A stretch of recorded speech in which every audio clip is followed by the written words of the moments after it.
shrimp whiskers and winter melon.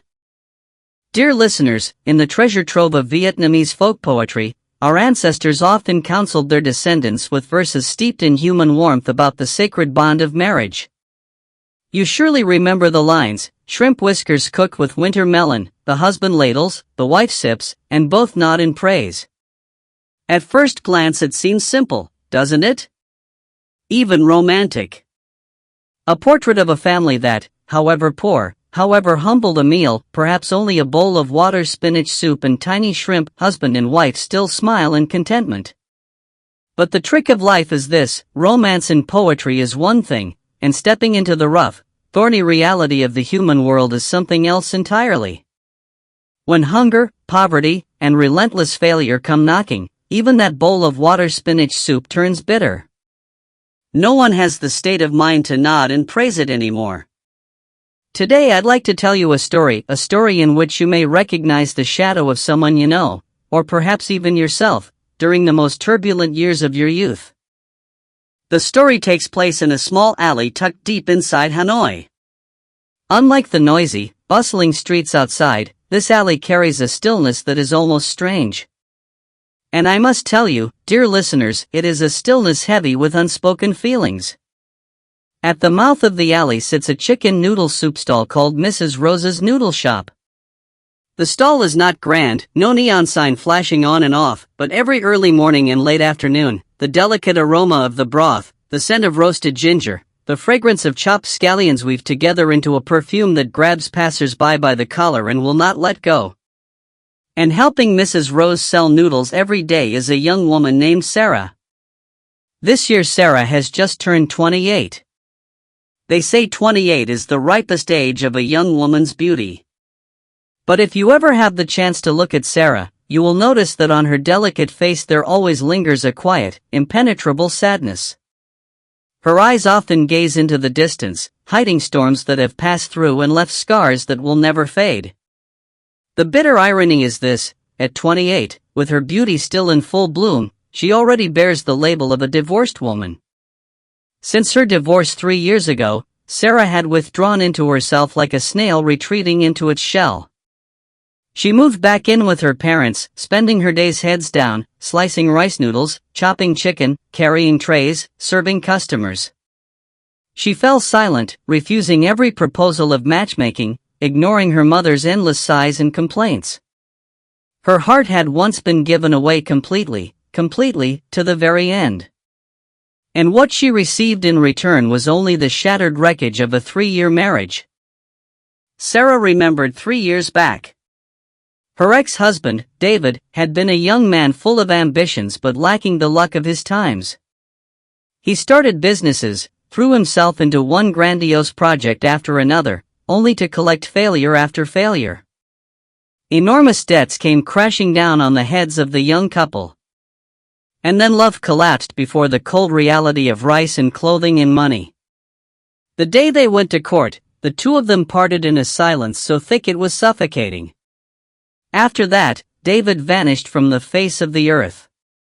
People said he had sold everything and gone away to do business somewhere far. And Sarah, she swallowed the bitterness, bent her back, worked herself to the bone, pinching every single coin from the noodle shop to pay off the remaining debts that David had left behind. She endured in silence, never uttering a single word of complaint to her parents. But dear listeners, a person's life is like a river, its turning points sometimes arrive when you least expect them. One late autumn afternoon, the sky was sprinkling a fine drizzle that made the air even colder. Mrs. Rose received a large order, 30 boxed chicken noodle soups to be delivered to a newly opened company on a busy main street not far away. Sarah threw on a thin raincoat, loaded the insulated boxes onto her old Honda Cub motorcycle, revved the engine, and rode straight into the rain. The motorcycle stopped before a towering office building, its glass facade gleaming, reflecting the streetlights in a shimmering dance. Sarah stepped into the lobby. The polished marble floor was so slick she had to walk carefully, afraid that her wet flip-flops would dirty this elegant place. She approached the reception desk, gently set down the noodle boxes, and reached up to smooth back the wet strands of hair plastered to her forehead. Just then, from the private elevator reserved for the CEO, a man stepped out. He wore a navy blue suit, meticulously tailored, a crisp white shirt without a single wrinkle, a tie knotted loosely but radiating an indescribable authority. His stride was confident. His shoes struck the marble floor with sharp, rhythmic clicks. Behind him walked two assistants, heads bowed, arms clutching thick folders of documents. Sarah happened to glance up. And then time seemed to stop. The space around her was sucked of air. Her whole body went rigid, as if turned to stone. The hands holding the noodle boxes trembled violently. The man's footsteps also halted. Their eyes met across the vast, brilliantly lit lobby.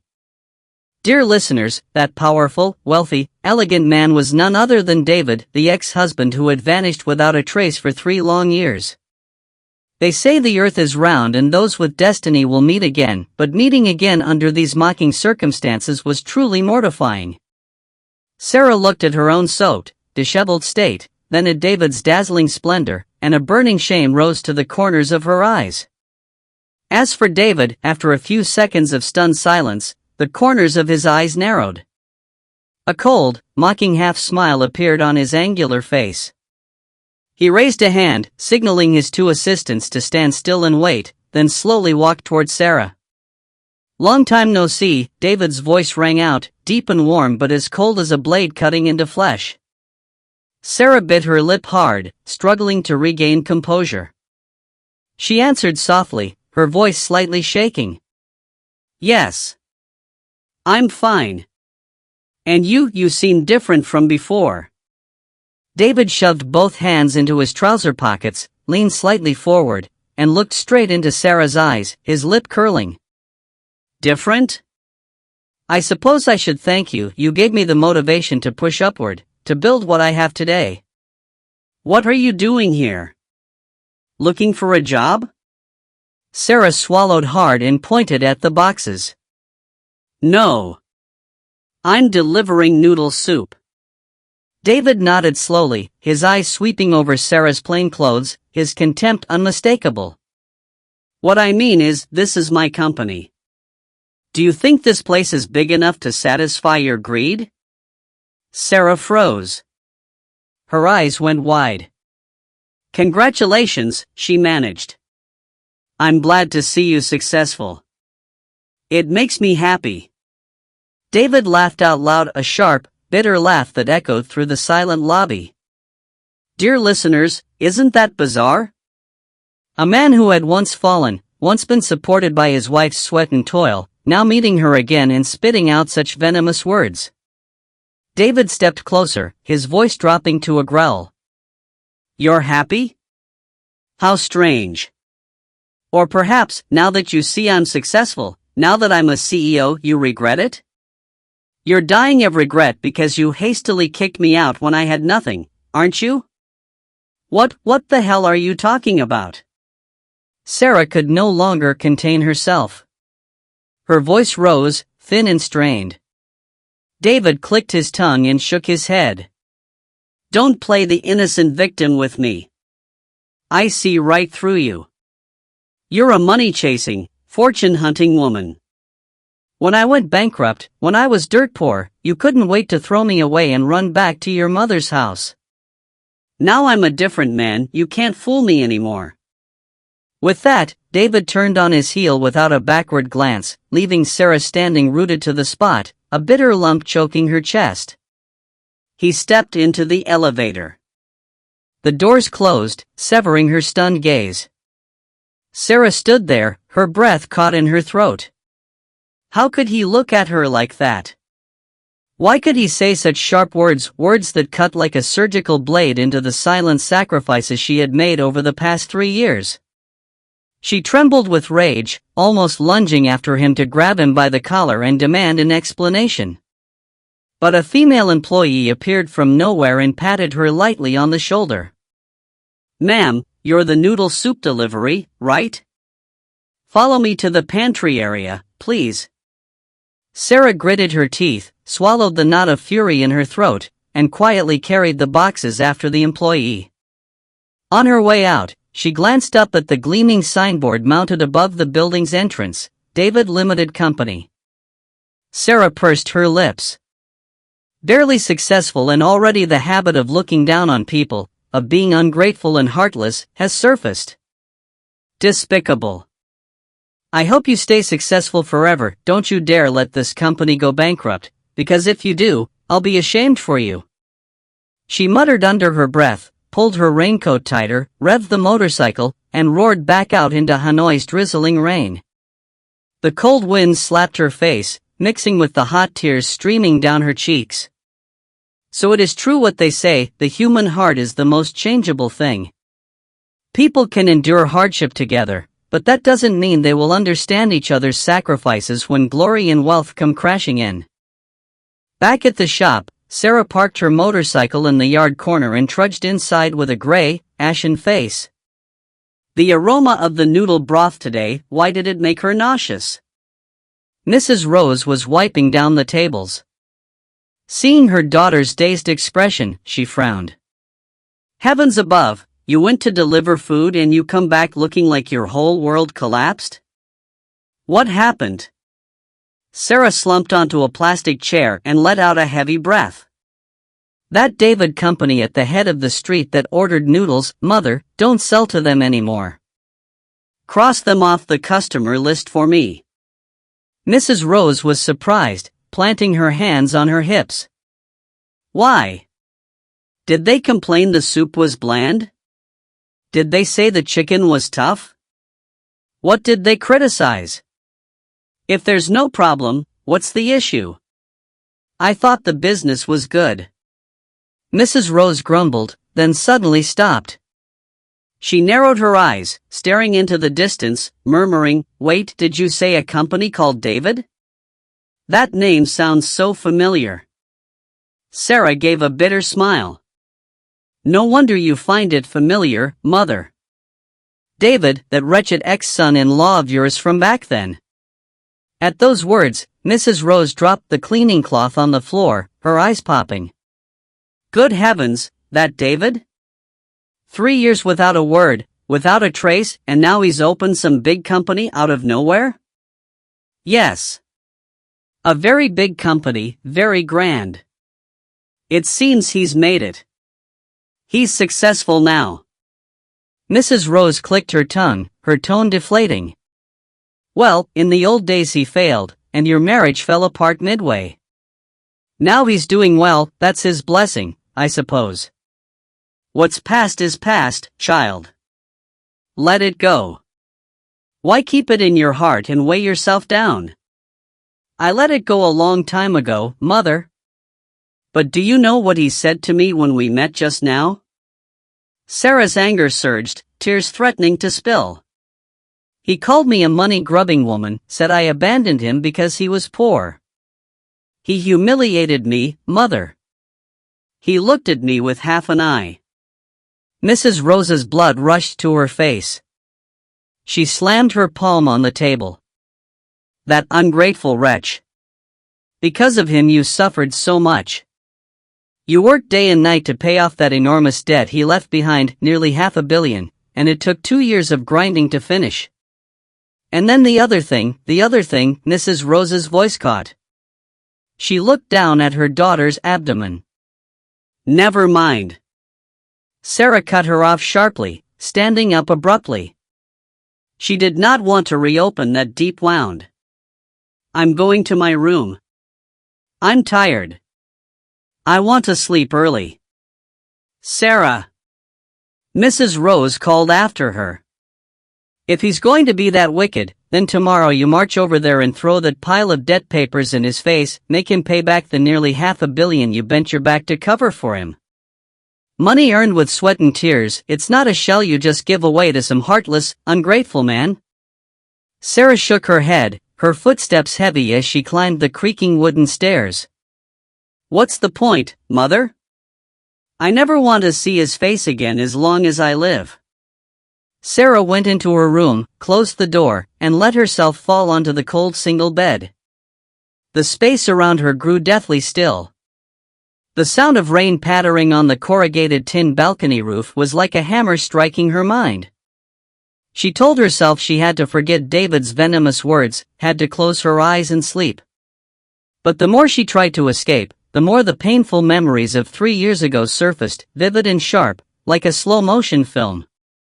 The Hanoi night seemed to grow deeper. The drizzle tapped its rhythm on the old tin roof, sounding like the choked sobs of a woman burdened with too many secrets. Sarah lay still on the mahogany bed. The yellow streetlight filtering through the window cracks painted long, solitary streaks on the wall, its surface stained and mottled by time. She tossed and turned, trying to coax sleep to come. But the trick of life is this: the more you want to forget, the more memories compete to rush back clear and cold as shards of glass.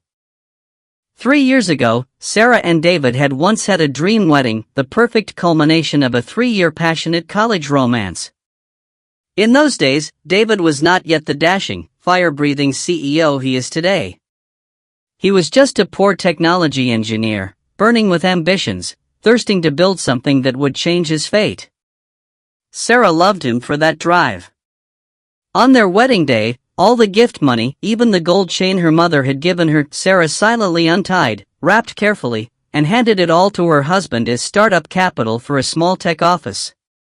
But alas, the marketplace is a battlefield. Passion alone does not guarantee success.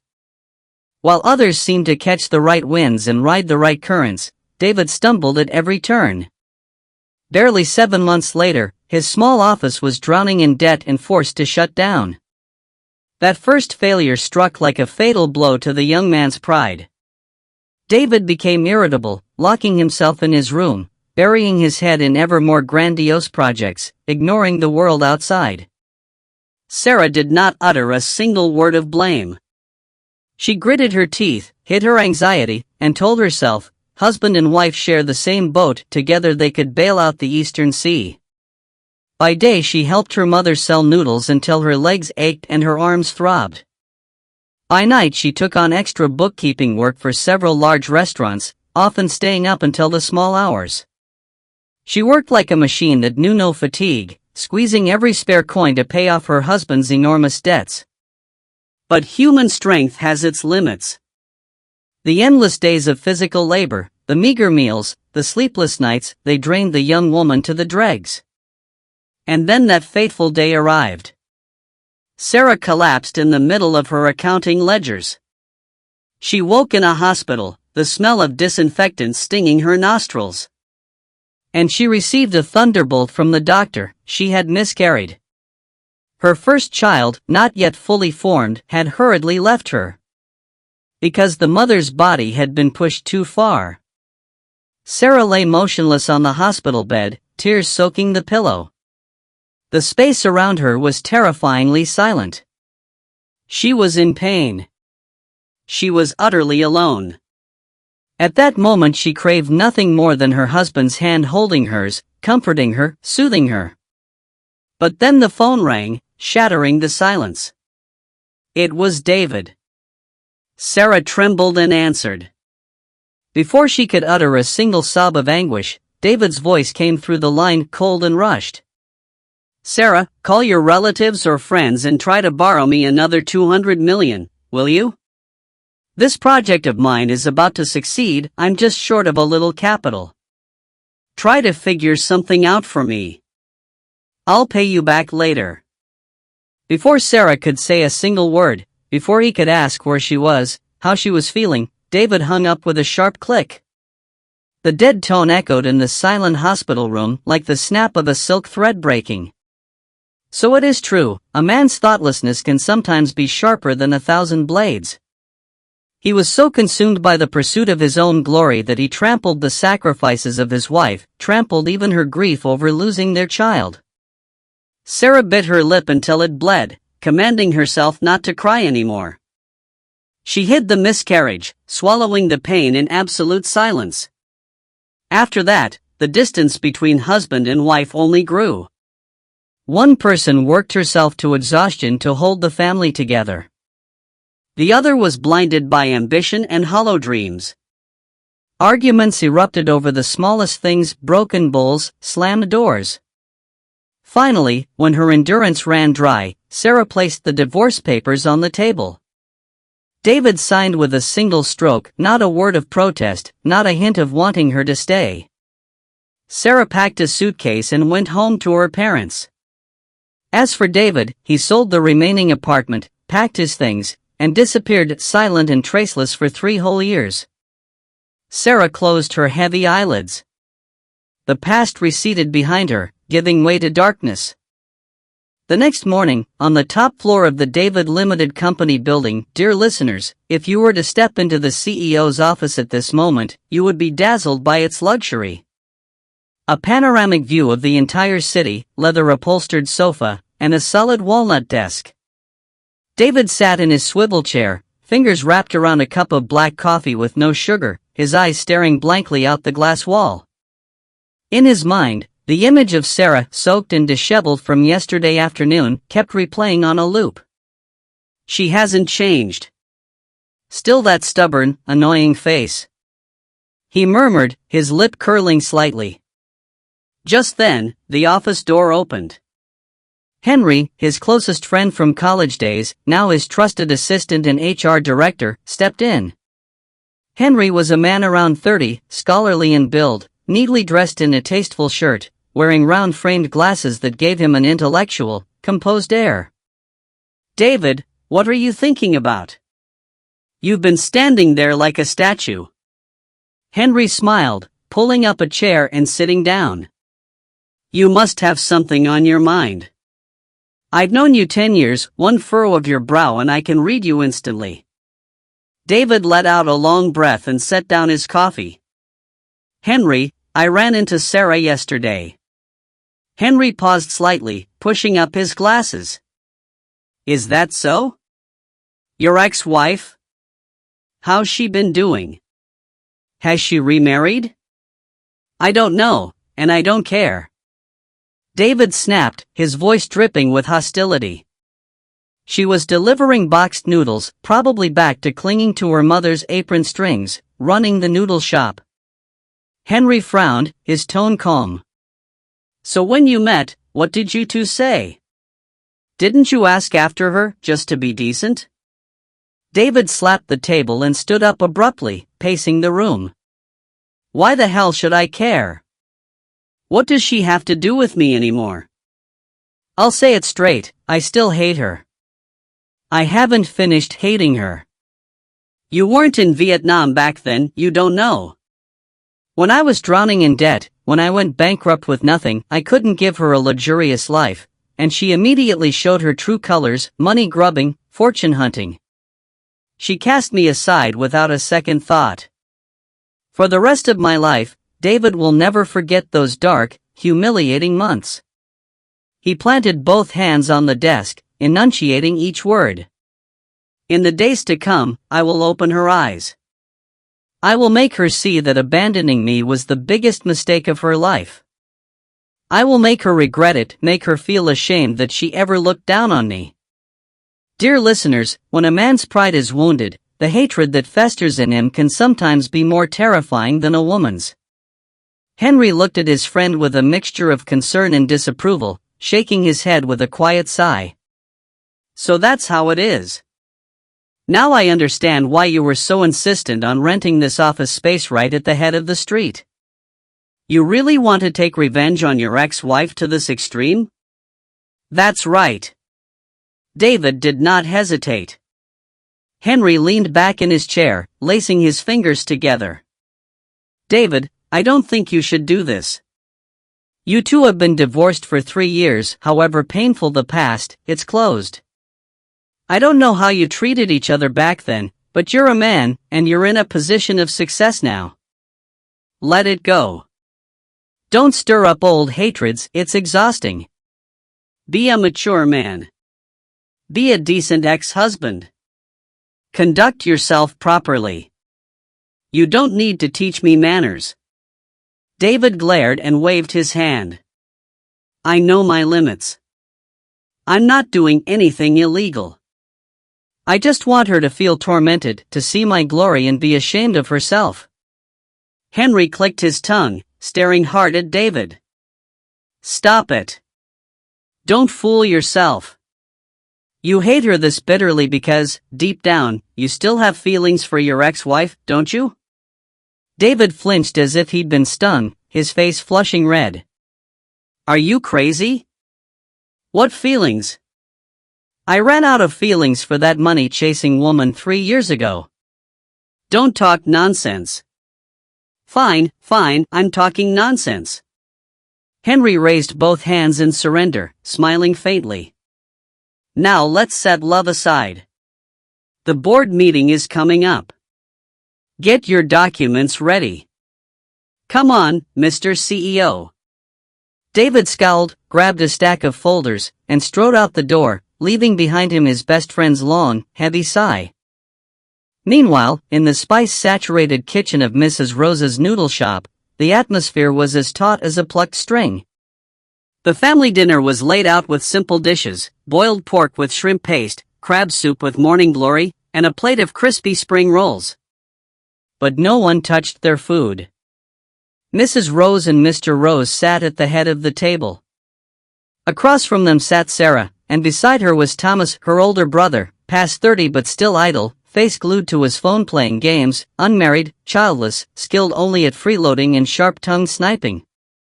Mrs. Rose cleared her throat, breaking the silence. Sarah, your mother is telling you, this Saturday evening, wash up, dress nicely, and go to a matchmaking meeting. Sarah, mid-chew, choked and coughed violently. What? Why is mother suddenly making me go to a blind date? I've already told you no. I won't. No, nothing about no. Mrs. Rose slammed her chopsticks on the table. I've already spoken with Mrs. Violet from the Wellness Club. If you two hit it off and things progress, all the better. Sarah wrinkled her face and set down her bowl. Who is this Mrs. Violet? I don't even know her. And I've told you 100 times, I'm not going anywhere. I've decided not to marry again. I'll stay single and help mother run the noodle shop. Don't push me. Dear listeners, isn't that something? Mrs. Rose turned to Mr. Rose, then rounded on her daughter. You're only 28, the prime of your youth, and you want to stay single? One bad husband, one fall, and you're afraid for the rest of your life? If you don't marry, when your parents are old and gone, who will protect you? Who will care for you? You need a husband, children, a place to lean on. I don't need anyone to lean on. If I don't have a husband, I'll rely on my nephew later. The moment Sarah said that, Thomas, who had been glued to his phone, jerked as if stung. He looked up and saw his mother's sharp, lethal eyes aiming straight at him. Mrs. Rose snapped. Nephew? What nephew? Where would this nephew come from when your own brother is past 30 and still fooling around, no wife, no money, nothing? Thomas, fearing guilt by association, quickly swiped his screen to close the game and sided with his mother to deflect blame. Mother is absolutely right. Sarah, listen to her, go to the meeting. I hear the guy just came back from overseas. Single, successful, from a wealthy family. If you marry him, it's a blessing. If you refuse and stay home, people will gossip, they'll say your brother has a pathetic, perpetually single sister and I'll lose face. Shut up. Sarah glared at Thomas. I said I'm not going. Don't force me. This isn't the feudal era where parents dictate and children obey.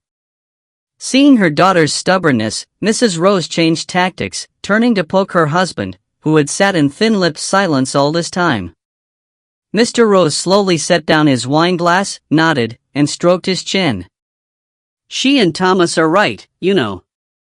You're still young, your beauty is at its peak, you can't spend your life in this noodle shop. Go meet the man once, see how it goes. Think of it as making a new friend. What do you have to lose? All three of them ganged up like a siege force. The noise, the arguments, the warnings, the sighs, everything pressed in on her. At this rate, if she refused, the coming days in this house would be no different from hell on earth.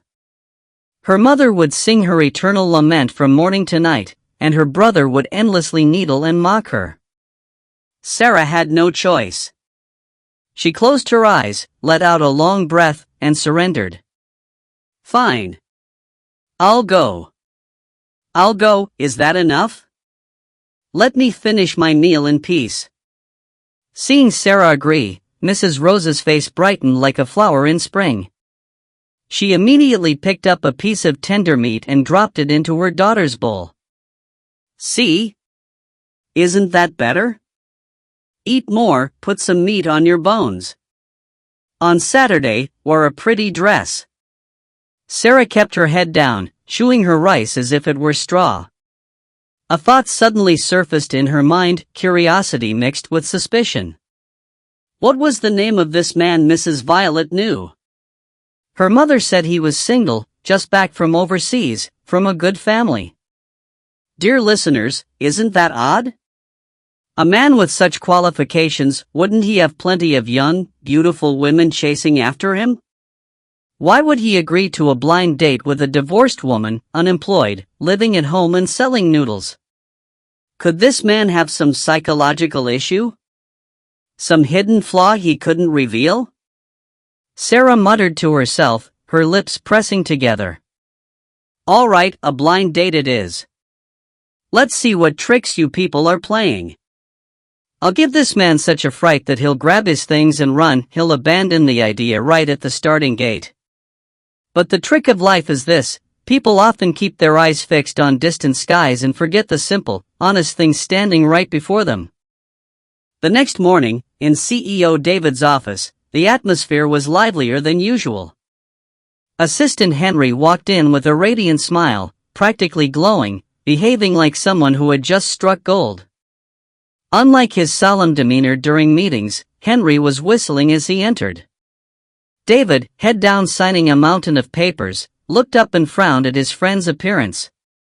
What's wrong with you? Did you win the lottery? Why are you grinning like that? As far as I know, the company hasn't handed out bonuses this quarter. Henry pulled up a chair and dropped into it, rubbing his hands together with excitement. David, I have good news. This Saturday night, I'm going on a blind date. My mother set it up properly through an acquaintance. I hear this girl is wonderful. I'm about to escape singledom. David curled his lip, leaning back in his chair, lacing his fingers behind his head. Really? Hot news indeed. The Playboy Henry, 10 years in America, and now surrendering to a traditional arranged match? Who is she? Some director? A PhD? Henry scratched his head and laughed sheepishly. No, she's not a director or a PhD. She's currently living at home, helping her family run a food stall. My mother says she's capable and filial. But here's the thing, she's been divorced before. David, mid-sip of water, froze. His eyes went round as saucers, staring at Henry as if he were an alien. What did you say? Divorced? You, a successful, single, recently returned professional, surrounded by plenty of 18 and 20-year-old women, and you're going on a blind date with a divorced woman? Henry straightened his face and pushed up his glasses. What era are you living in, holding on to such outdated thinking? So what if a woman is divorced? She's been through a breakup, she'll know how to treasure happiness even more. Right now I don't care about the past. As long as we're compatible, as long as we understand each other, that's enough. David clicked his tongue and shook his head, unimpressed. You can think broadly if you want, but I just fear your family won't accept it. You're making assumptions. We haven't even met yet, who knows, maybe she won't even like my bookish face. Don't count your chickens before they hatch. Look at me, tall, educated, successful, with a house and a car, and I know how to treat a woman. What's not good about that? Oh here, I have a photo of her. Mrs. May just sent it over Zalo. Take a look, see if she's pretty. Henry pulled out his phone, about to open Sarah's photo for David to see. But at that exact moment, the phone on David's desk rang shrilly, an important call from a foreign partner. David grabbed it hastily, waving Henry off. Later, I need to take this call. Go prepare my documents. Henry pocketed his phone, nodded, and stepped out. And so it is, the arrangements of fate are sometimes separated by no more than a single moment. If David had seen that photograph then, perhaps everything would have taken a different turn and the storms that followed would never have risen. Back in the small alley where Mrs. Rose's noodle shop was doing brisk business, Sarah had called in sick that morning. She lay motionless in her room, refusing to come downstairs to help. Her face was still puffy from crying all night. Downstairs, Mrs. Rose was briskly slicing green onions and chopping chicken, calling out in frustration. Sarah! Thomas! Where are you both? You've conspired to skip work, haven't you? The customers are clamoring, get down here and help me. Thomas was lying on a hammock in the courtyard, legs crossed in a figure 5, scrolling through his phone. Hearing his mother, he lazily called back. I'm here. You're acting like the house is on fire. Sarah's the one lying up there playing dead, face swollen like a balloon. Tell her to come down. Mrs. Rose heaved a long, weary sigh and slammed the kitchen knife onto the cutting board with a clack. It's all because of that wretch. One of these days I'll march over there and curse him to his face, that ungrateful, heartless creature. Hearing his mother cursing, Thomas sat up, curious. Who are you cursing? Who dared mess with Sarah?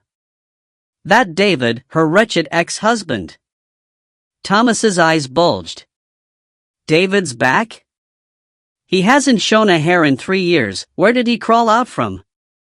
They say he opened a big company. He's the CEO of some David Limited place on the main street. Yesterday your sister went to deliver noodles and ran into him. He looked down on her, humiliated her, called her a money chaser, said she abandoned him because he was poor. Dear listeners, the type who eats your porridge and smashes your bowl, the type who burns the bridge after crossing it. Thomas listened to the full account and his blood rushed to his head. For all his laziness and sharp tongue, Thomas had a deep affection for his younger sister.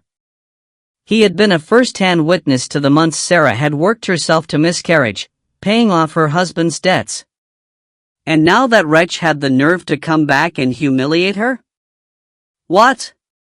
He dared humiliate her? Thomas's voice was low and dangerous. He sat bolt upright on the hammock, slammed his phone down, and stood. That bastard, when Sarah was grinding herself to nothing for him, and now he dares to use that tone? Thomas, wait, Mrs. Rose tried to stop him. Let me go. I don't care if she knows, I'm going to find him and settle the score. Thomas, calm down. If you go now, Sarah will find out and make a scene. I won't say anything. If you don't go, how will he know? Just let me go, I'm going to smash that bastard's mouth in. He said it and did it. Thomas grabbed a jacket, jammed his feet into his sandals, kicked his motorcycle to life, and shot out the alley like a tornado. The engine roared through the narrow lane. 15 minutes later, Thomas stood in the lobby of David Limited Company, radiating a street-tough aura, his eyes blazing with killing intent. He brushed past the reception desk. The security guard ran after him. Hey, you, who are you looking for? Do you have an appointment? Step aside. Go tell David that his ex-wife's brother is here to see him. He'll know. Thomas barked. The guard, sensing the tension, ran to report. A few minutes later, David sent someone to bring Thomas up. The moment Thomas crossed the oak door and saw David sitting smugly in his leather chair, his tailored suit gleaming, he could no longer contain himself. He lunged forward and slammed both palms onto the desk with a thunderous crack. "David, you bastard. You dress up all handsome, but your character has been eaten by dogs, hasn't it?" He jabbed a finger at David's face, shouting. David frowned, stood up, straightened his suit jacket, and regarded Thomas with cold eyes. "Thomas, watch your words. This is my company, not a marketplace for you to come in and cause trouble. Am I wrong? When you were poor, my sister, you say she abandoned you? That's your truth?" Thomas's face was red as a fighting rooster. "Do you know what my sister has been through since the day you signed those divorce papers? Do you know that you vanished without a trace and left her a mountain of debt? Do you know that she worked herself to the point of collapsing, over and over, to pay off the debts, for your honor?" David's lip curled in a faint smile. "Don't blame me for that. If she suffered, what does that have to do with me? A money-chasing woman like her, shut up." Thomas roared, his eyes bloodshot. "Nearly 500 million. Hear me, nearly 500 million. My sister ground herself for 2 solid years to pay off the bank loans and the loan sharks that you signed for in your name. My mother even had to sell a piece of land in the countryside to help her cover your debts. Do you understand, you bastard?" David froze. The mocking smile on his lips extinguished. His eyes went wide with utter shock. He took a step back, his voice unsteady. What are you saying? She paid your debts.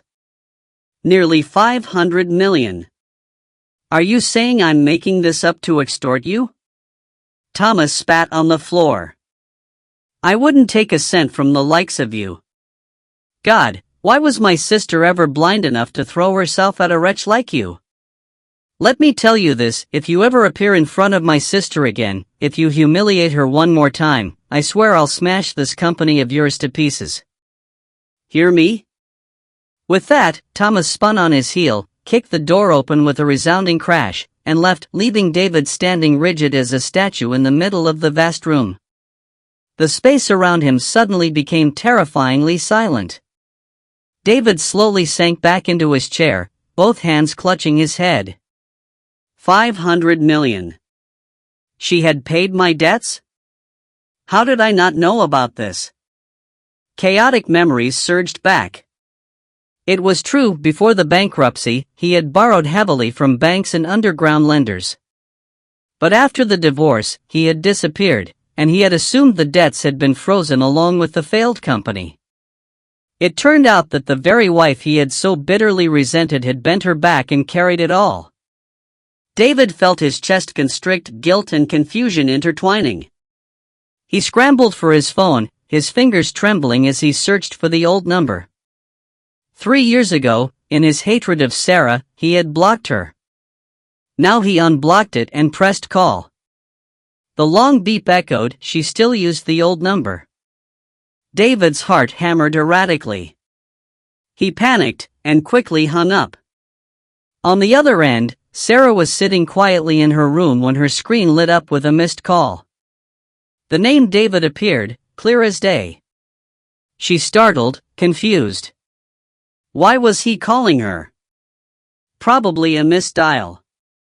A man who despised her like garbage, why would he call?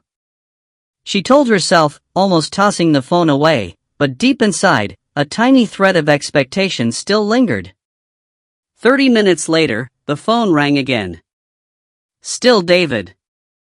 This time Sarah took a deep breath, gathered her courage, and answered. Hello. Sarah here. David's voice on the other end was low and husky. Can we meet for a moment?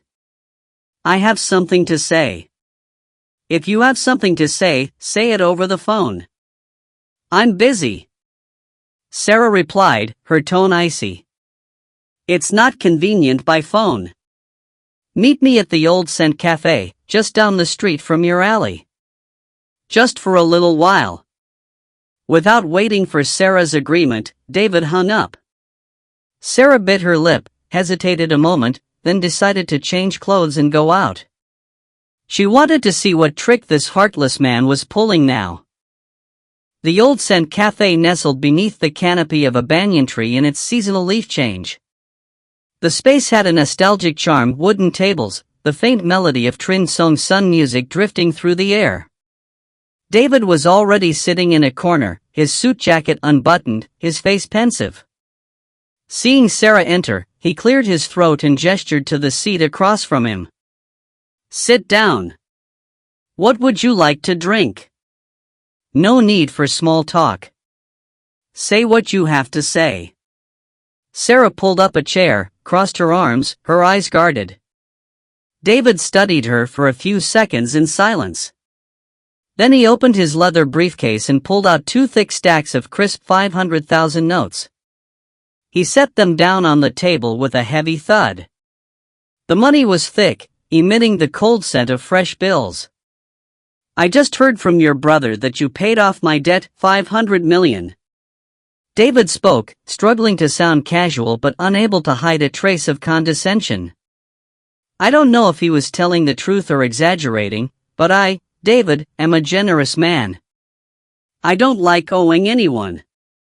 That amount, to me now, is nothing but weeds. Here, I'm paying you back, principal and interest, for the years of your youth that you endured. Take it. And from now on, don't let your brother or anyone in your family come near me again." Sarah stared at the 2 stacks of money on the table.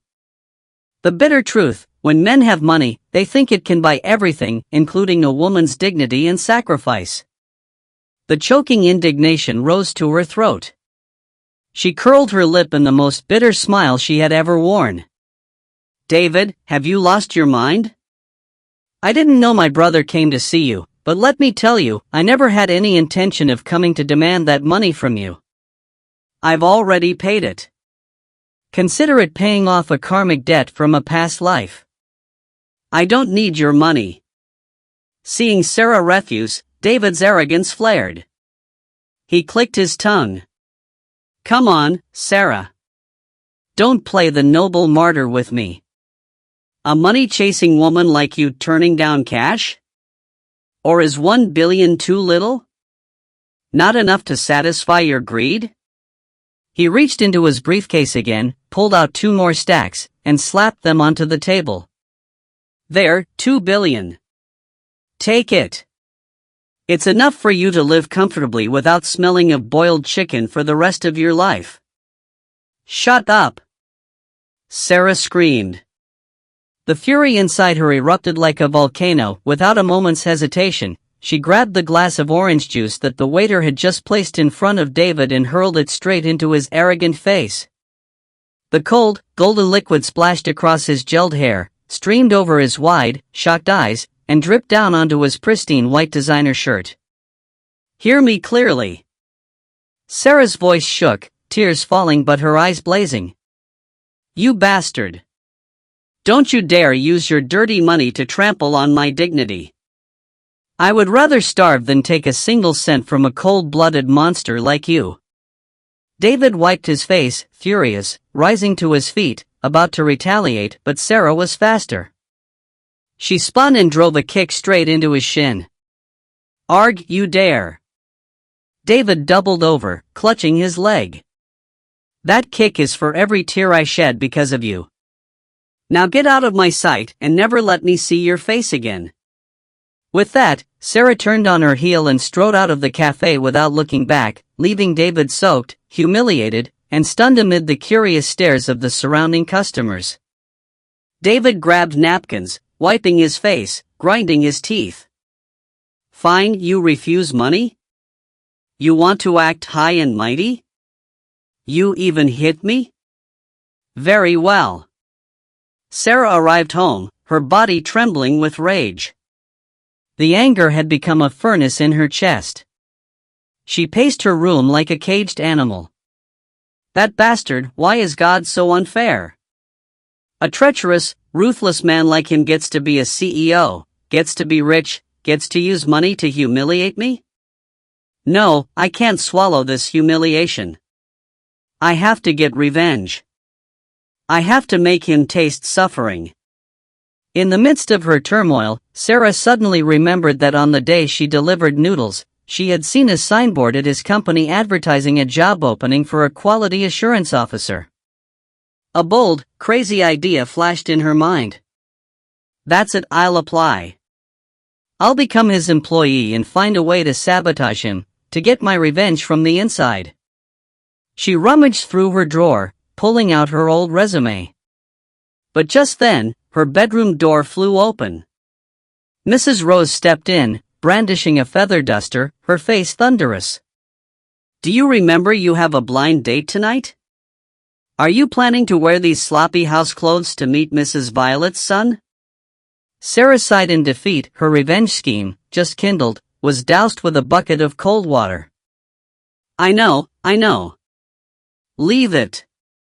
I'll do my makeup. Sarah sat before the mirror, deliberately applying her makeup with agonizing slowness. She schemed to arrive a full hour late. Showing up an hour late to a first meeting, looking like a frumpy divorced woman, the man would surely be put off and leave. Or at the very least, he'd have a terrible first impression. The sabotage would be complete. But Mrs. Rose was wily as an old fox.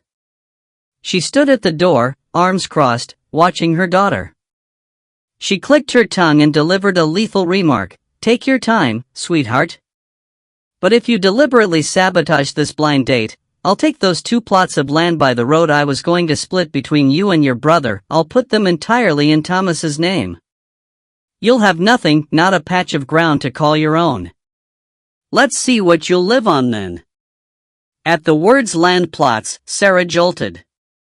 No husband, no family, she at least needed some assets for her old age. If her mother gave everything to her lazy brother, she'd be left with nothing. Sarah gritted her teeth, set down the lipstick, and stood up, grabbing her bag. Fine. I'll go. I'll go properly, is that enough? Just keep your promise. Sarah huffily led her motorcycle out the gate. Dear listeners, Sarah had no idea that tonight's blind date would open an entirely new fork in the road, a collision both comic and tearful between a scarred divorced woman and a recently returned overseas bachelor who had spent 10 years in America. People say that fate is a miraculous thing. There are those you exhaust a lifetime pursuing, running until your legs give out and they coldly turn their backs and walk away. And there are those you desperately try to avoid, weaving every possible net to keep them out, and they appear, large as life, right before your eyes. The trick of life is just that. That evening, Sarah reluctantly wheeled her decrepit Honda Cub out of the alley. She wore a simple black silk dress, minimal makeup, just enough not to embarrass Mrs. Rose. The meeting point was an upscale European restaurant on a tree-lined street in the city center. Sarah parked her motorcycle far away and walked slowly toward the restaurant. In her mind, she was drafting a dozen scenarios for playing the villain, hoping to terrify this recently returned bachelor named Henry into fleeing for his life. But before Sarah could even reach the revolving glass door of the restaurant, an unexpected incident occurred. Thief! Help, he grabbed my wallet! A woman's scream tore through the quiet street. From the shadows, a young man in a black hooded shirt burst out like an arrow, clutching a designer wallet, sprinting straight toward where Sarah stood. Dear listeners, in a crowded place, people scatter to the sides, frozen with fear. But not Sarah. Years of chopping chicken, slicing noodles, dealing with every variety of drunk and brawling customer at the market alley had forged in her a lightning reflex. Without a second's hesitation, Sarah grabbed the wooden chair that the building guard had carelessly left by the entrance, wound up, and hurled it in a perfect arc at the robber's calves. Smack! The robber stumbled over the chair, tripped, and rolled onto the pavement, his face scraping against the bricks. Sarah lunged like lightning, drove her knee into his back, and wrenched both arms behind him in a fluid self-defense hold that drew gasps from the onlookers. From a distance, a man in a plaid shirt, wearing round glasses, came running, panting. My wallet, my wallet. Oh, thank goodness. Sarah coolly yanked the wallet from the robber's grip, dusted it off, and held it up before the man. Here, check if any documents are missing. The man took the wallet, overjoyed and flustered. Everything's here. All my important papers were inside. Thank you. You're incredibly brave. You're truly a hero. He paused. Wait a moment, the man suddenly stopped, pushed up his glasses, and stared at Sarah intently, his eyes lighting up. You look very familiar. Excuse me, are you Sarah? Sarah frowned, brushing her hands together. Yes, I'm Sarah. And you are, I'm Henry. The one who has a dinner date with you tonight. Henry beamed, extending his hand. I'm truly happy and completely surprised to meet you in these circumstances. Dear listeners, if there had been a hole in the ground right then, Sarah would have dived into it. She stood there, stammering. Oh, hello, Henry. So it is, human calculations are no match for heaven's arrangements. Her scheme to sabotage herself hadn't even begun, and she had already scored a perfect 10 in Henry's eyes. Henry had already felt a fondness from the photo Mrs. May had sent. Now, witnessing Sarah's courage and righteousness, the heart of this 10-year American-educated bachelor had been struck by a sweet arrow of love. They entered the restaurant. The space was quiet, piano music drifting, candlelight casting a warm glow on Sarah's delicate features. Henry sat across from her, unable to hide his adoration. Sarah, I've heard a lot about you. I really hope we have a chance to get to know each other. Sarah cleared her throat, summoning her cold facade. She decided to deploy her final card, her killer move to knock this love-struck fool out. Henry, you already know about my situation, right? I've been divorced once. Does it not bother you, a man like you, to get involved with a woman like me? I don't mind at all. Henry answered without hesitation. These days that's perfectly normal. Sarah curled her lip, adding another layer. But right now I'm unemployed, living with my parents, selling noodles, carrying trays day in and day out. Do you really want to date someone with no stable future? That's nothing. Henry smiled warmly. If we get together, I can arrange a comfortable job for you. Or if you don't want to work, stay home, I'll handle everything. I'll earn enough to give you a good life. Sarah began to sweat. Was something wrong with this man? She took a deep breath and unleashed her finishing move. You want to support me? I'm expensive to keep. Do you have your own house? A car? I absolutely hate living with in-laws, it's so inconvenient. You'll need to give me a large monthly allowance for spa visits and shopping, you know. Dear listeners, at this point, 99% of men on Earth would have fled in terror. But Henry, unfortunately, belonged to the remaining 1%. He nodded calmly. Don't worry. I have my own apartment downtown, 2 cars. My parents are settled in America, they only come back to Vietnam once a year, so you'll never have to deal with in-law drama. And the shopping allowance, my supplementary card is always ready for you to swipe. Sarah was cornered. She stared at Henry as if he were an alien. She gritted her teeth and decided to drop the nuclear bomb, the one bomb no man could tolerate. She tilted her chin up with deliberate insolence. Listen carefully.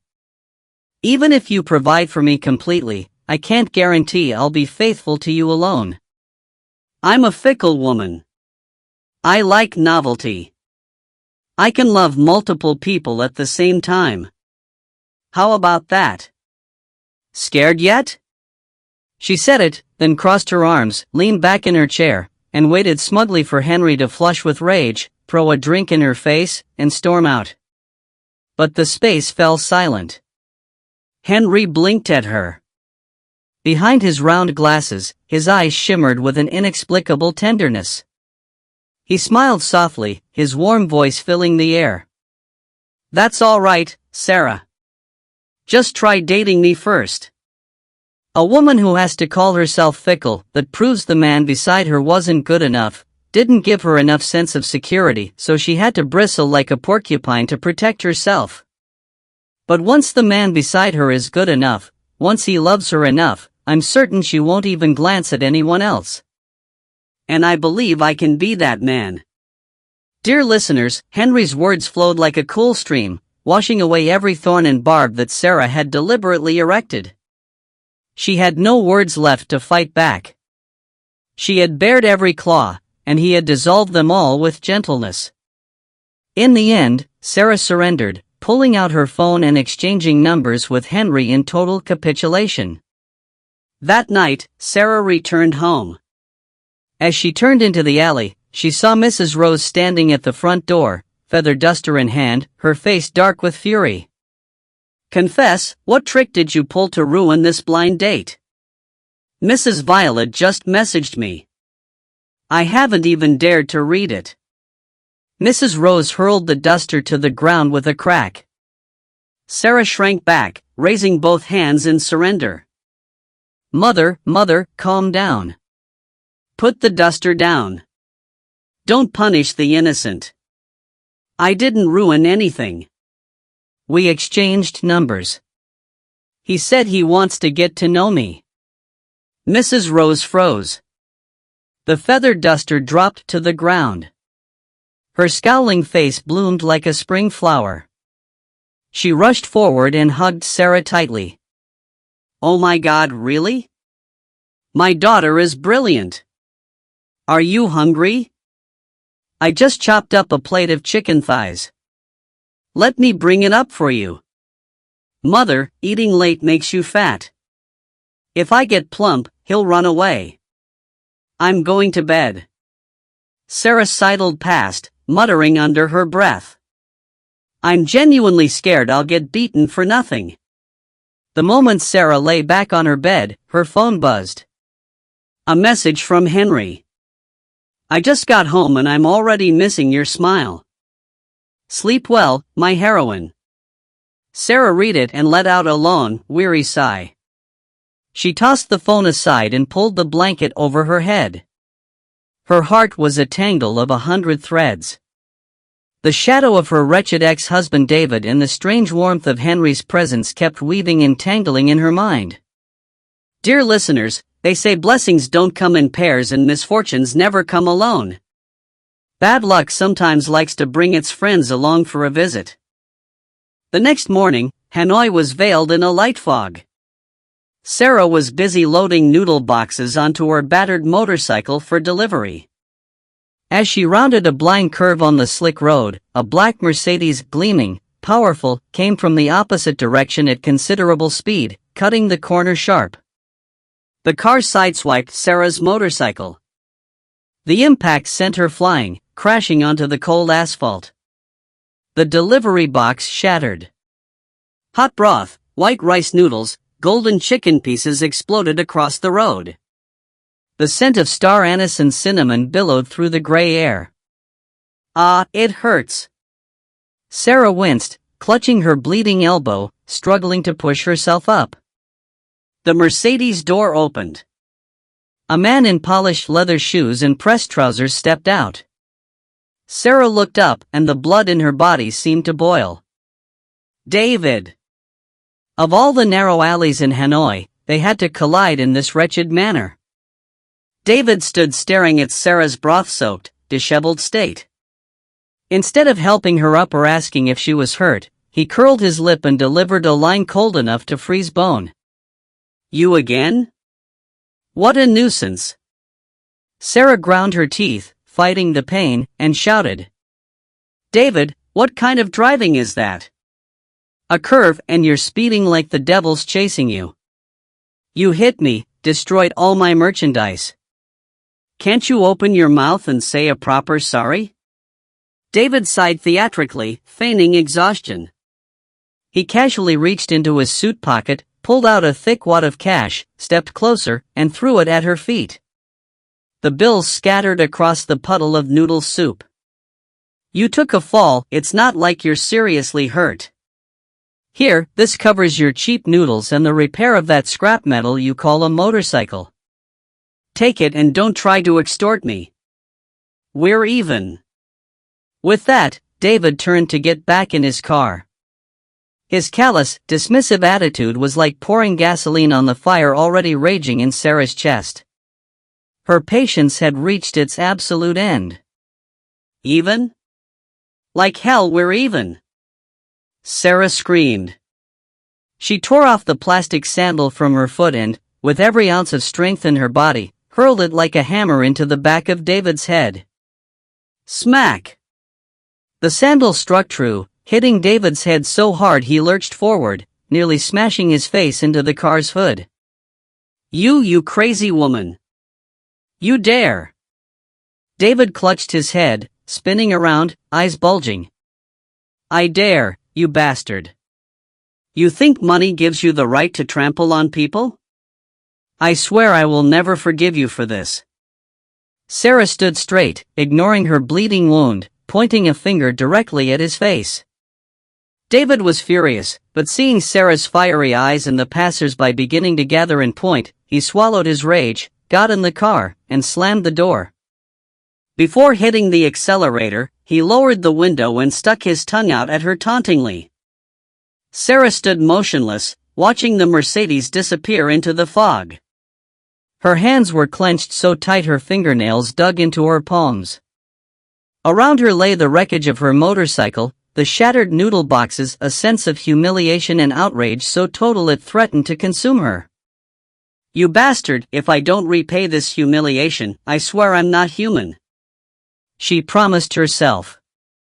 But how? He was high above, a CEO surrounded by security. She was just a noodle seller.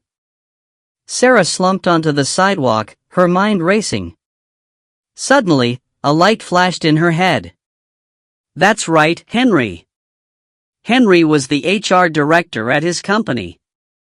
If she asked Henry to get her a job there, she'd have access, she'd have the chance to stick a wrench in the works, to get her revenge on the detestable David. Decision made. Casting aside her hesitation, Sarah pulled out her phone and decided to deploy a beauty trap. She called Henry. "Hello, Henry?" Her voice shifted, soft, coquettish, utterly unlike her usual tone. "I'm here, Sarah." "What's wrong with your voice? Are you tired?" Henry sounded anxious on the other end. No, Henry, I have a favor to ask. I don't want to sell noodles anymore. I saw that your David Limited Company is hiring for the Quality Assurance Department. You're the HR director, could you help me get in? Henry was overjoyed.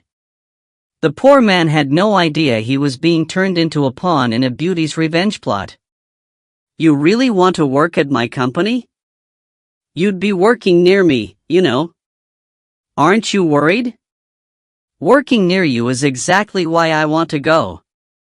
Sarah laid on the sweetness thick. Henry laughed out loud, delighted. Wonderful.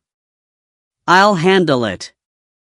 Prepare your resume, I'll come by tonight to pick it up, and tomorrow morning I'll submit it for you. Leave the rest to me. And so, dear listeners, with just a word from Henry, the very next morning Sarah was seated in the David Limited Company building as a probationary employee. Henry had picked her up from the alley in his car and even taken her to a beef noodle breakfast beforehand. On her first day, Sarah wore a crisp white blouse, tailored trousers, her hair pinned up elegantly. She looked nothing like the noodle shop girl of yesterday, she was a polished, beautiful office worker. Henry walked beside her, beaming, as they entered the company lobby. They stepped into the executive elevator. But the trick of life, just as the elevator doors opened, a tall figure was already standing inside, CEO David. David had his hands in his pockets, his face cold. He looked up, saw Sarah, and his eyebrows jerked and knitted into a straight line. "What the hell are you doing here?" David blurted, his eyes like bullets. Henry, who had no idea that Sarah was the ex-wife David hated to the bone since he'd been in America during the wedding and hadn't attended, saw his boss interrogating his girlfriend with hostility and quickly stepped in front of Sarah, smiling proudly.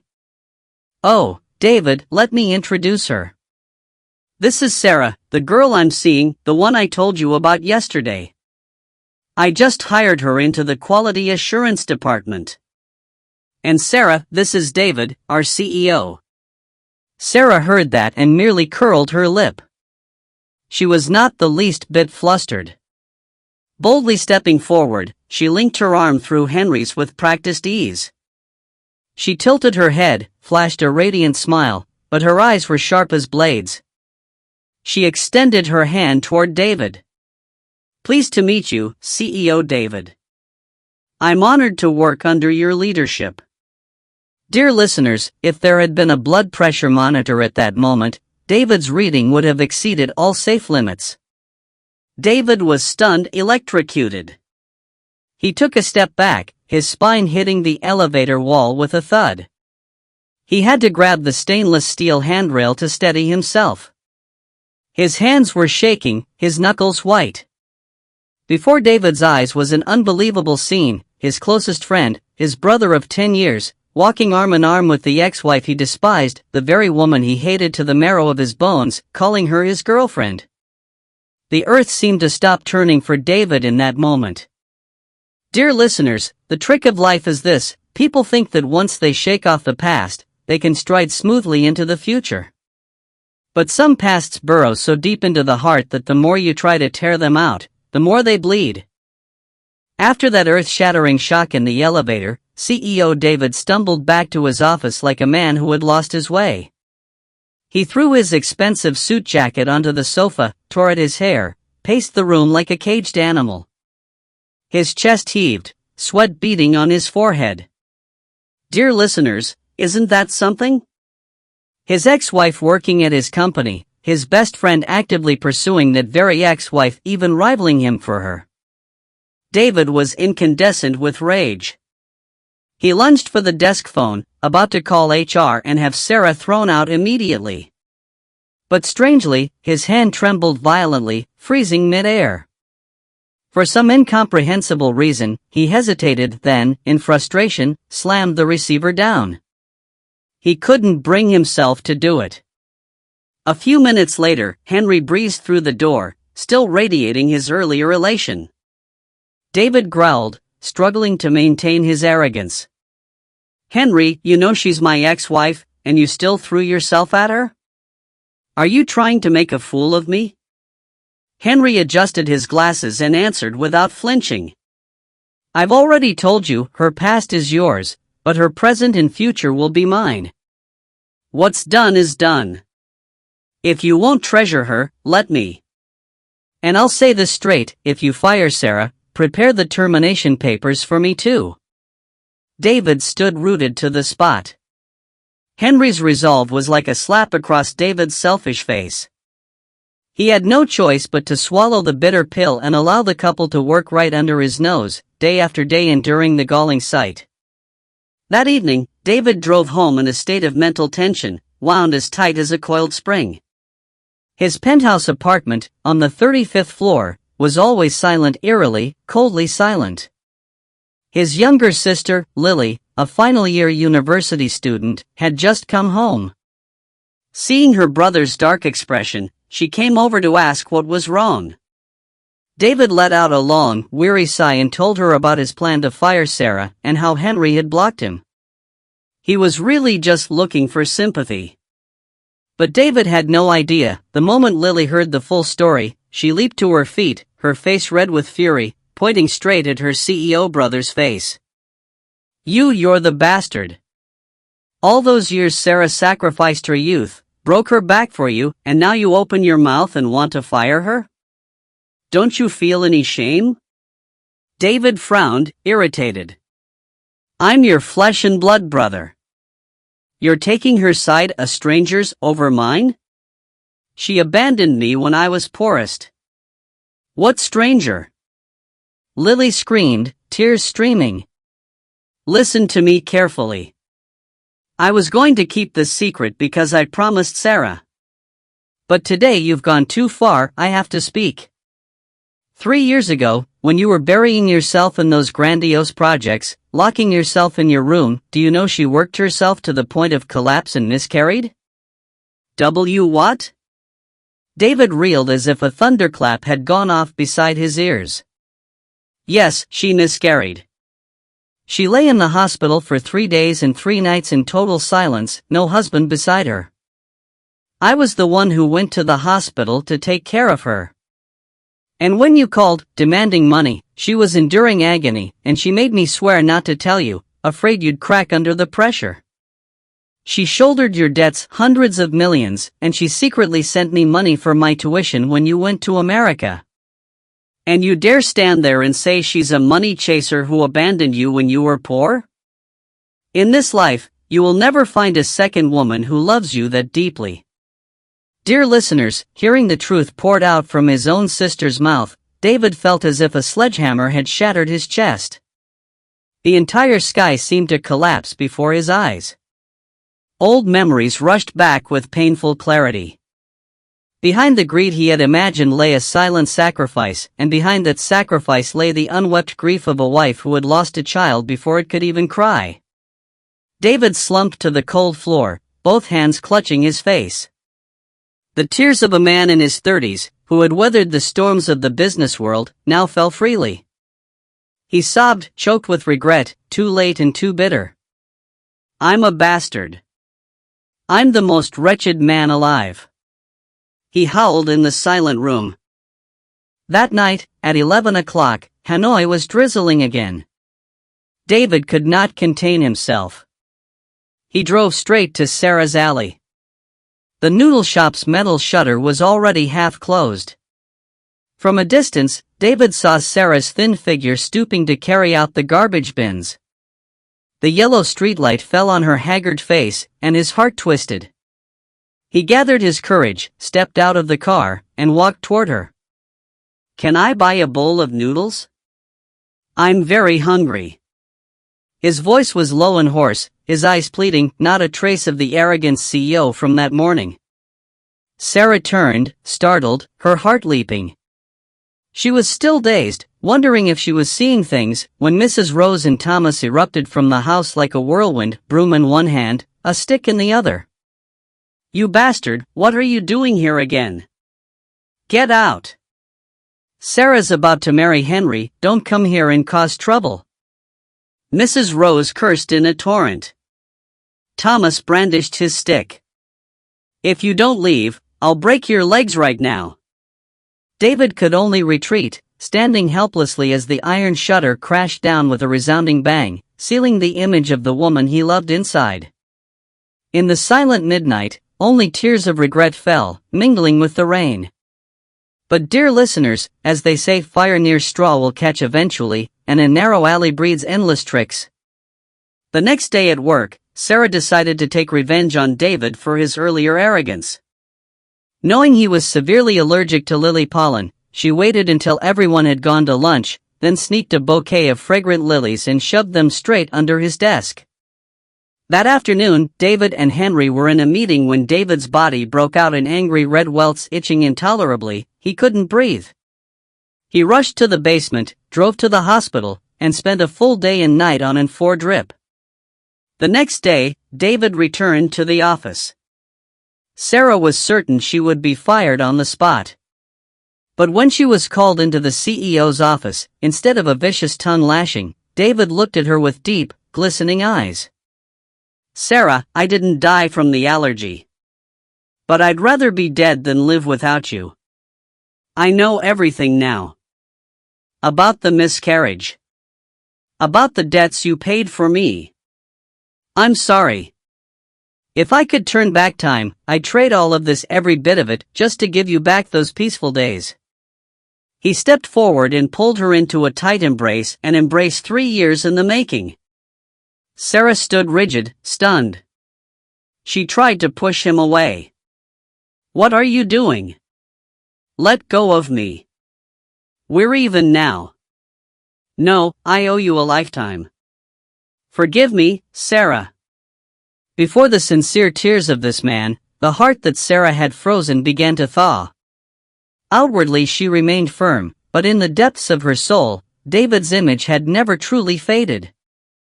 She sighed, pushed him away gently, her voice soft. All right. I forgive you. From now on, consider us even. Don't bring up the past again. Just those words, and David was reborn. From that day on, the war for Sarah's heart between David and Henry erupted in full force, bringing with it a series of situations both comic and desperate. One weekend evening, both David and Henry showed up, without prior arrangement, at the door of Mrs. Rose's noodle shop. Two successful, handsome men glared at each other, sparks flying, competing to enter until they nearly ripped the doorframe off its hinges. Mrs. Rose scowled and threw her cleaning cloth on the table. What are you two doing? If you're eating, say so. If not, get lost. Henry cocked his head, issuing a challenge. David, do you dare have an eating contest with me? Whoever loses automatically withdraws and gives up Sarah. Deal? Men's pride, when jealousy is involved, swells to the size of a temple. David nodded curtly. They ordered 20 special bowls, chicken sliced thick, piled high on the table. With Thomas as referee, the contest began. Henry managed 6 bowls before his stomach swelled like a drum, sweat pouring as if he'd taken a bath, and raised the white flag. David, fueled by love, squeezed his eyes shut and forced down 10 bowls. He won gloriously. But the moment he stepped out of the shop, he staggered to the banyan tree at the alley's entrance and vomited everything up, bile and gold streaming out. So it is, love gives people the power to do the most absurd things. Seeing that brute force had failed, David resorted to a ruse. He conspired with his sister Lily to set a trap. That evening, Henry was trying to coax Sarah into a movie when her phone rang. It was Lily, her voice panicked, sobbing. Sarah, David is very sick. High fever, delirious. No one's home. Please come help him. Hearing Lily's heart-rending cries, Sarah lost all interest in the movie. She apologized to Henry and jumped into a taxi, rushing to David's apartment. She arrived to find David lying motionless on the bed, his face pale. Her heart ached. She hurried to the kitchen, busily cooked a pot of scallion congee for his fever, and personally fed him spoon by spoon. Memories of their early married days, poor but warm, flooded back, making their eyes meet with embarrassment and tenderness. After he finished eating, David pretended to go shower to bring down the fever. Sarah sat waiting outside, when suddenly a loud crash came from the bathroom. She panicked, shoved the door open, and there was David, sprawled naked on the floor, groaning in pain in the small, steamy space. His powerful frame filled her vision. Sarah's face burned crimson, she squeezed her eyes shut and stumbled backward. But the cunning fox David was not about to let this golden opportunity slip. He lunged forward, grabbed Sarah, and pulled her inside, pressing her against the wet-tiled wall. David! What are you doing? Let me go, you're sick. I'm sick, but holding you cures me. He whispered against her ear, his breath hot. Sarah, I've missed you. I've missed you until it drove me mad. And then his lips found hers, a kiss fierce, burning, thirsty after 3 years of suppression. Reason told her to push him away, but instinct and the deep love still buried in her heart won. That night, all grievances, all misunderstandings, all resentments were dissolved in the embrace of passion and forgiveness. The next morning, when Sarah woke, she realized she had fallen into the sweet trap of a man pretending to be ill. She pounded his chest, scolding him, but David just laughed in pure happiness, pulling her close, vowing to protect her for a lifetime. But as fate would have it, the heavens didn't arrange a match for just one couple. The night before, Henry had been abandoned by Sarah, who went to care for David. Dejected, he drove around the city and accidentally sideswiped a motorcycle, Lily's motorcycle. The two, who had already disliked each other from before, now collided and ended up arguing so vehemently on the street that traffic police had to invite both of them to the station to sort things out. In the middle of the night, David had to get dressed and rush to the station to bail out the two narrow alley adversaries. The moment they stepped out of the station, Henry, still nursing his frustration, dragged Lily off to drink. Heaven knows what possessed them, perhaps the alcohol smoothed the way, but the American-educated bachelor and the stubborn student girl discovered an unexpected harmony. They became a couple from that night on. After all the storms, David walked hand in hand with Sarah back to the house in the small alley. He knelt before Mrs. Rose, his eyes glistening, and swore before the family altar that he would never again let Sarah shed a single tear of humiliation. Mrs. Rose, for all her sharp tongue, softened when she saw a CEO roll up his sleeves every evening to squat by the noodle shop sink and wash dishes alongside his wife. She gave her a nod of approval. 6 months later, a lavish wedding was held. This time, Sarah's smile was radiant and truly complete, for in her womb grew the second child she had been granted. Henry and Lily were also busy preparing for their own wedding.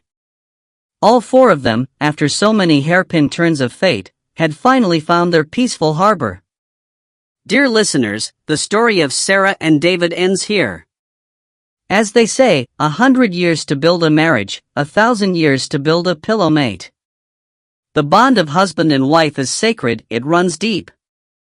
But in the frantic whirlwind of rice and clothing and money, people can easily lose each other because of pride too large, because of silence that refuses to speak, and sometimes because invisible pressures cloud their reason. David once erred by allowing ambition to eclipse his wife's sacrifices. He once hated blindly, but fortunately, life gave him one more chance to atone. And Sarah, though she carried the scars of deep wounds, ultimately chose to open her heart, chose forgiveness, to welcome happiness one more time. So it is, true love is not never having argued, never having stumbled. True love is when people have passed through storms, have seen through each other's flaws and weaknesses, have even wounded each other deeply, and still decide to hold hands, forgive, and walk on. This life is short, dear listeners. If you are fortunate enough to have someone willing to sacrifice for you, willing to endure hardship for you, please treasure them with your entire being. Don't wait until you've lost them to drown in regret. Because not everyone on this earth is lucky enough to get a second chance like David. Forgiveness and understanding are always the master key that opens the door to complete happiness. Once again, thank you for taking the time to listen to this story of ups and downs. I wish you and your families peace, warmth in your hearts, and that you always cherish the ones walking beside you. With deepest respect, I bid you farewell until the next story.